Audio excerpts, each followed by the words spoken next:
The list of needs of those who remain in frontline cities, such as Soledar, is very long. Here they need means of heating, they need batteries, torches, candles, because here people live mostly in shelters. Today, with the funds raised by the UATV channel and all the employees, we have purchased candles and will distribute them to the residents of Soledar. Candles are needed in shelters, so that while there is no electricity, people could ensure a dignified life for themselves. Internally displaced people, IDP, from the Luhansk region came to Soledar in the spring, fleeing the occupation of the Russian army. It was calm here. Now Soledar is also under regular Russian shelling, so those who remain in the city practically live in shelters.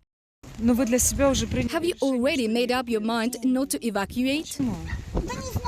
I don't know, because I don't have a pension, nothing. I'm from Lysychansk. I have already been displaced, and now I have nowhere to go. My flat in Lysychansk is destroyed, and now my daughter's flat is damaged. But this is not the main thing. The main thing is that the war to end. Thank you very much for your help. Thank you very much. Now there are practically no surviving houses left in Soledar. Russian shells have destroyed urban and industrial infrastructure, schools and a cultural center. At the same time, less than 500 people remain living here.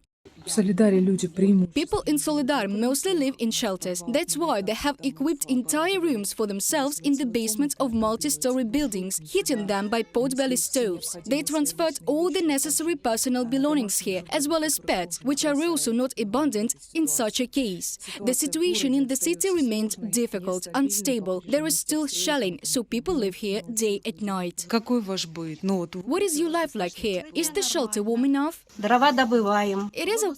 We collect firewood, rainwater to wash the clothes or to wash our hair. We go to the market to buy food. Does anyone bring you water? Yes, there is one person. One person brings us water. 10 people lived in the neighboring basement a week ago. Unable to withstand constant shelling from the Russian army, people have evacuated. Only an elderly couple remained here.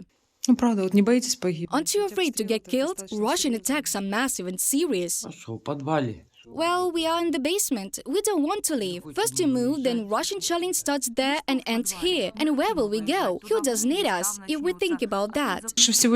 What would you like the most of all?